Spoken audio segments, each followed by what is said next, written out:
Hi, I'm Bob Hall. I'm Senior Consultant for Payment Issues for the State Payment Advocacy Resource Consortium.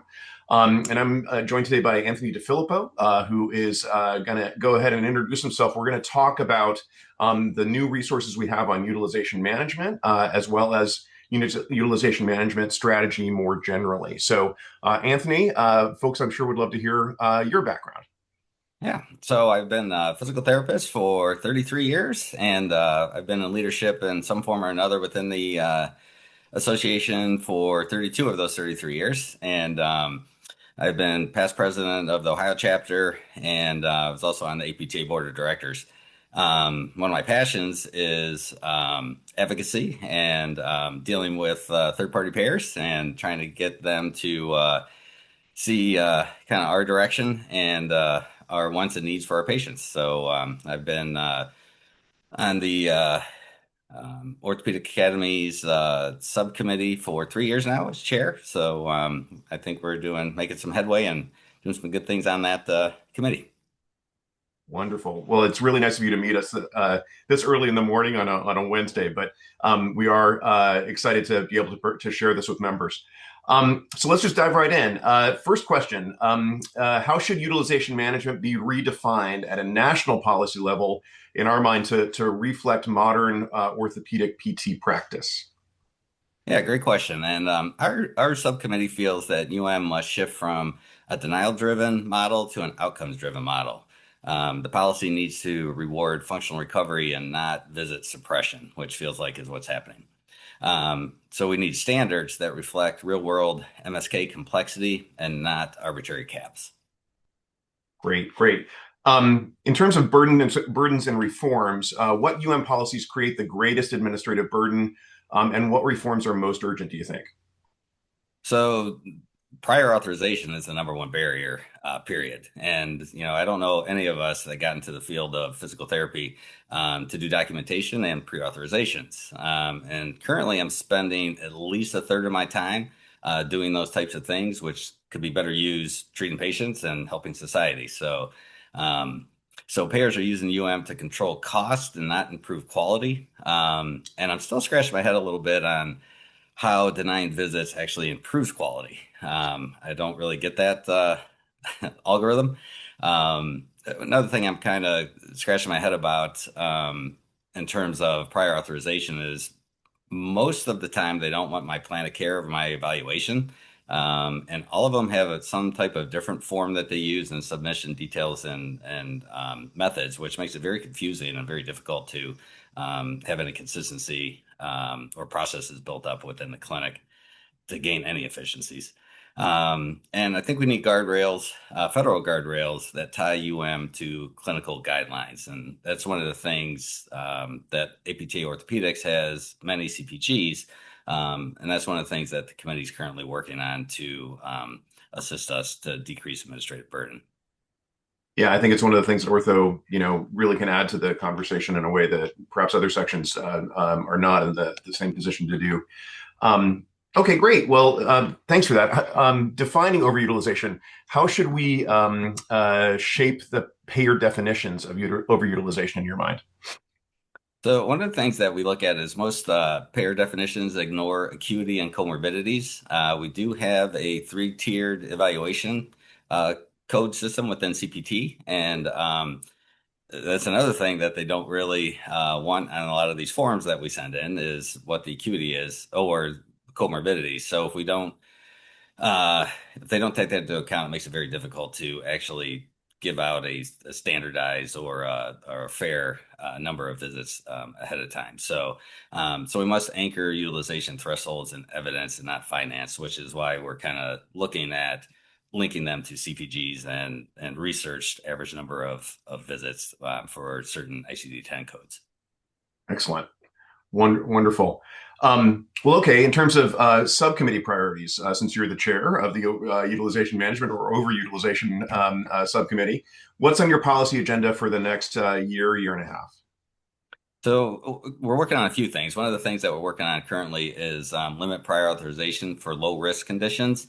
and low complexity cases. So instead of having pre-authorization, we want to have auto-authorization for certain visits. So what we're trying to do is push for accelerated pathways for evidence-based orthopedic episodes. So we just got the 20 most commonly treated ICD-10 codes. And what we're trying to do is link those ICD-10 codes to the average number of visits on a CPG and have those auto-approved instead of having to send a form in and get however many visits and having to continually do that. It just doesn't make sense to do it backwards, kind of how they're doing it now.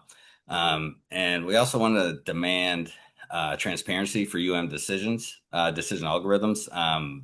We feel a lot of times, no matter what you put down on the form when you send it in, let's say you get 4 visits, and then the next time that you send it in, you get 2 visits, and then the next time you get 1 visit, and then after that, you're getting no visits. So, and that's kind of across the board, and it really doesn't seem to, again, take into account any comorbidities or acuity for the patients. Yeah, and it doesn't feel well. One thing I've heard is the algorithms sort of treat the request as though it's wrong to begin with, that there's an attempted overutilization to begin with, as opposed to focusing actually on helping the patient get better. So very, very frustrating from the clinician perspective, I guess. Yeah, and again, it goes back to I'm not sure how denying care or visits improves quality. Right. Absolutely. Okay. Well, in terms of cross-organization collaboration, how are you partnering with Regulatory Affairs, APTA Private Practice, and SPARC to push more national physical therapy reform? Yeah, so we're aligning our messaging so that payers hear a unified voice. The louder the voice, the increased action, especially with third-party payers. And we're also state-level SPARC data is shaping national strategy. So we're hearing of wins or different techniques that people are using more on a local level or a state level. And what we're trying to do is get that pushed out on the SPARC website. That way other people can use it in other areas of the nation. And it's actually for the individual clinician too. It doesn't have to be for association. It's specifically to help the individual clinician kind of help their patients and get away from a lot of this administrative burden area. And we're also, another thing we're doing is sharing case studies to expose abuses in real time. So what we did one of the first things that we did as a subcommittee is we put out a call for patient stories in terms of how prior authorization and utilization management is hurting patients and patient care. And we kind of have a warehouse now of stories. That way, either a lobbyist or if someone's meeting with a third-party payer, they can use these stories to kind of solidify what it is that's really happening on the ground.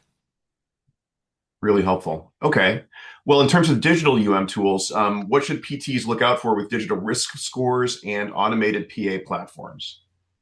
Yeah, great question. So in our minds, digital doesn't mean fair because algorithms can kind of hide the bias. So we feel that the tools need to be transparent, auditable, and also clinically grounded. Again, that's why we're trying to link our orthopedic CPGs to auto-authorization for visits. And we feel that any tools that delay care should automatically trigger a regulatory review. That's really helpful. Okay. Tiered authorization systems. What's broken about current tiered authorization models? So tiering rarely affects orthopedic complexity. I know we were talking about comorbidities, which are ignored pretty much when you submit for these prior authorizations. So, from our standpoint, we all know that, total knee is a very common ICD-10 code or common patient that we treat. And we know that a total knee replacement isn't a total knee replacement, is not a total knee replacement. So we need some way to link the comorbidities to the actual patient in front of us. And it pushes patients with chronic or high acuity needs. It punishes those with chronic or high acuity needs just because, again, it doesn't feel like they take any of that into account and they have an arbitrary number. And we need dynamic authorization tied to clinical findings. So again, most of the time, I don't need to send in my evaluation. They don't want to know what my plan of care is, which is interesting since, the patient's in front of me, and I feel that not only my clinical reasoning goes into that, but I try to paint the picture of what the patient really needs that's standing in front of me. Yeah, yeah. All right. Well, then how should policy reflect the ups and downs of orthopedic rehab in your mind? So one of the things that we all know is that recovery isn't linear. Needs to flex with flare-ups. So we're currently in the midst of the holidays. People are trying to do things that they normally don't do. Their activity level increases. They're standing cooking. They're trying to get to their loved ones. They might have stairs at their sons or daughters' houses, and they don't at theirs. There's a lot of variability within the activity level. So sometimes people have a bad day, and the algorithms and whatnot do not support people having bad days. And the other thing we kind of look at is that visit caps ignore tissue healing science. Tissues only heal at a certain rate, and we try to speed that up, but we can only do so much. So, a lot of utilization management companies will give you so many visits, but they also do a certain time frame, and you can't do any more within that time frame. And so really it's the science behind their algorithms doesn't really link up to the patient in front of you. And we feel that policies need to support adaptive plans and not just data quotas. Mm-hmm. Mm-hmm. That's helpful. All right. In terms of the role of data, then, what role should it play in payer negotiations? So I think one of the biggest things that we have is outcomes data is our leverage. So again, the CPGs, I know I keep linking it back to CPGs, but I feel that's a very strong point in terms of linking science-based average healing time as well as average visits to what should be auto-authorized and not pre-authorized. So I think we need payer transparency on denials and delays, and also shared data definitions should be a policy requirement. Great. All right. If you could change one policy tomorrow, not which payer, but what would it be? So I would end prior authorizations for routine MSK care. Again, I think we should be auto-authorized for the most common 20 ICD-10 codes that we see. We have CPGs for most of those, if not all of them, and link the science to the actual care. So I think if we got rid of prior authorizations for routine MSK, I think that would be a game changer. Mm-hmm. Wonderful. Okay, well, great.